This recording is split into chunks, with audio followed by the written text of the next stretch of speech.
Thanks to Wellcome Trust funding a research project that is on orphan drugs and high prices. I'm wanting to basically ask for your participation in a couple of things. One is a new piece of research started a few weeks ago on this topic, and also a meeting I'm co-organizing in Amsterdam. So I'm a social scientist. I'm rather unusual in this audience. I look at innovation ecosystems, and I'm very much interested in what is missing, what is needed in the context of drug repurposing. I'm going to make a very short argument, which I think is being picked up on by many of the people in the room already. And this is the challenge. I think I don't need to tell people about this. Clearly, these type of institutional barriers and the key role of industry in this. And I think the most important thing to note about, has been mentioned many times already today in different talks, has been the absence of big pharma in particular. And the key issue of how can the gap be filled, the key issues of market authorization, of licensing, of late-stage clinical development, to ensure that a drug can be translated from late-stage academia, if you like, phase 2 or whatever, into market authorization. So I'm not saying anything new here. What I'm wanting to do is say, how do we address this challenge?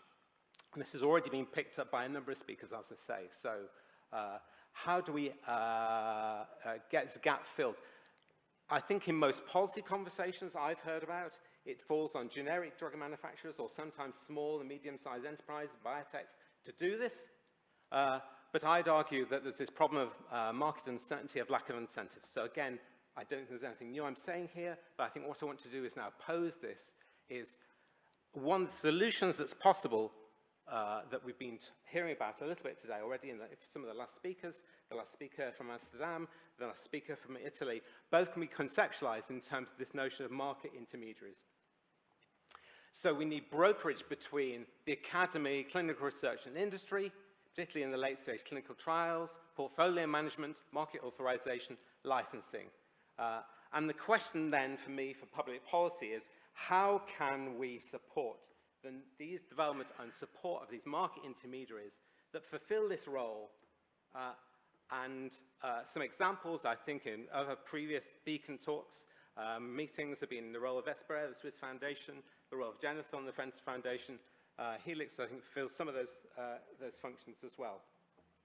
So I think what is needed is a circular repurposing economy. This notion of a circular economy in which the surpluses that can be generated from the sales of repurposed drugs through reimbursement programs can be recycled.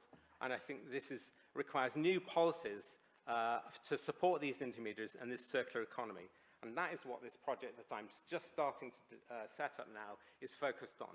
So what type of public policies, what type of mechanisms can we use to bring about institutional innovation? And I think this is the take-home message I want to run through. Is that we're talking about technical innovation, clinical innovation. I think one of the areas that we're missing is institutional innovation in the context of supporting this type of ecosystem, this type of economy, where we can address the recycling.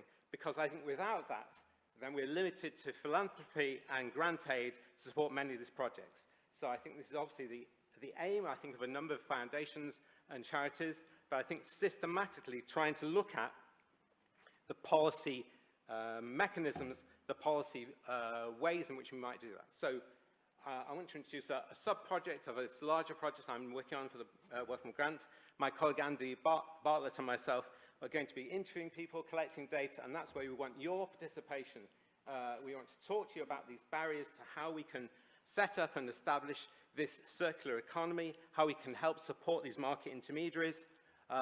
And as part of that, I'm co-organizing an international conference developing new models of pharmaceutical innovation towards a mixed economy, which is covering not just drug repurposing, but other forms of academic-led and public sector-led drug innovation. It's going to be held in Amsterdam on the 15th of July, and I'd very much like you to participate in that. Please contact me if you're interested.